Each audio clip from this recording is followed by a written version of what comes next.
Hello, Abraham. Thank you for calling on me. I have someone in my life who's a family member, an in-law, a brother-in-law. Dun, dun, dun.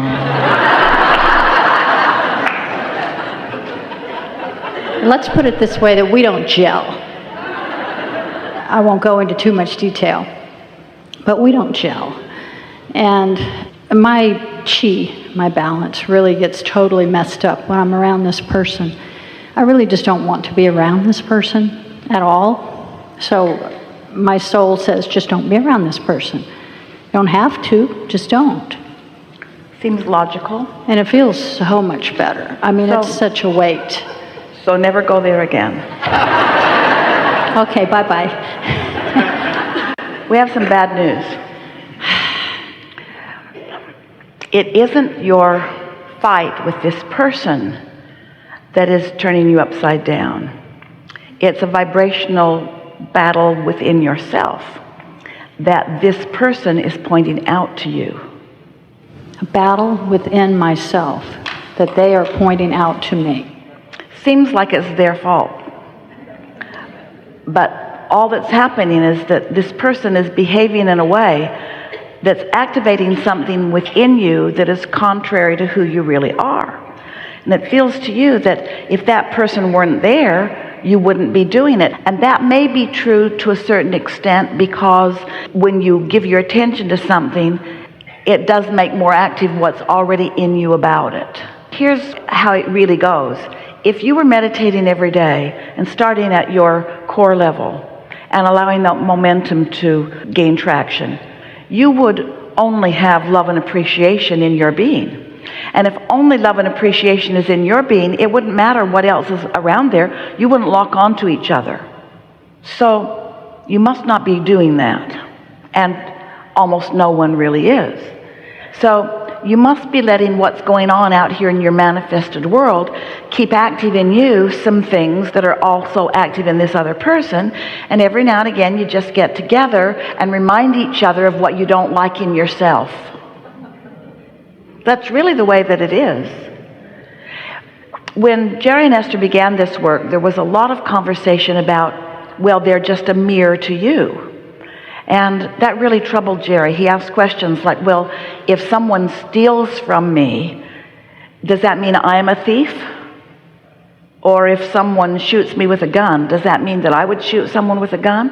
And we say, of course it doesn't mean that, but it means that there is an active awareness within you that is paving a pathway, a path of least resistance to experiences that you do not want. And so sometimes someone will say, I'm having this experience with this person at work or this person in my family, and shouldn't I just get away from them? And we sometimes say, it might be easier for you, yes.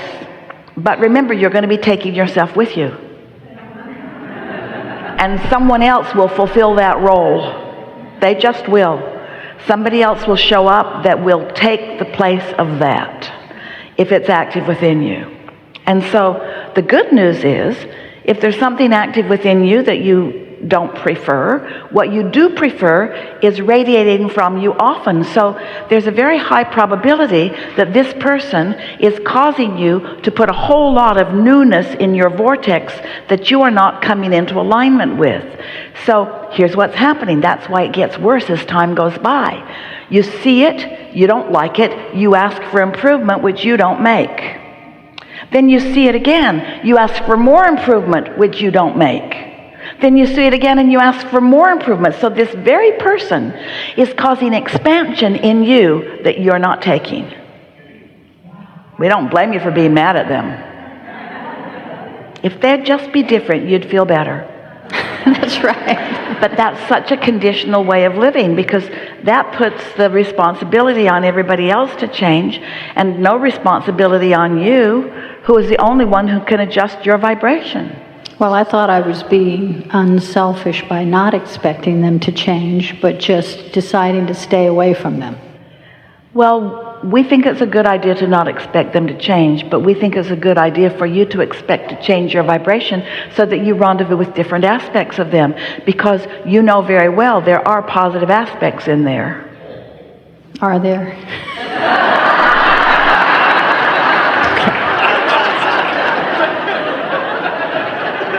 Well, we know very well there are positive aspects in there.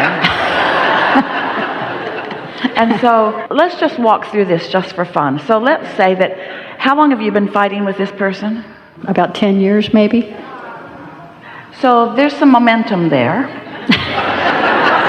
Momentum of expectation and so forth. Because even when you decide, oh, I'm not going there, I'm going over there, you still went over there.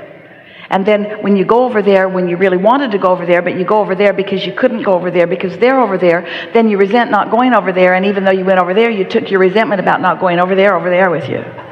Yeah, that's true. And so you didn't mean to compound the vibration, but you did. So let's say that you've decided that instead of fighting it out any further, openly or silently, that you're going to meditate.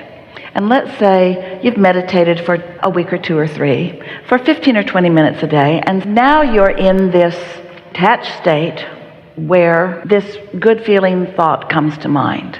And the good feeling thought doesn't have anything to do with this person. It's about something that you might like to do. So it sounds like a good idea, and since there's no resistance within you about it, you go and do that. Let's say it's a department store or maybe a grocery store, something that seems practical but interesting. And you go, and then you get an impulse to, oh yeah, that makes me think about that. So you go over there, and then, oh, and that makes me think about that. So you move around in this space, not even knowing that this other person is also in this space. And then later, you find out that you were both in a very small space, and you didn't even run into this person.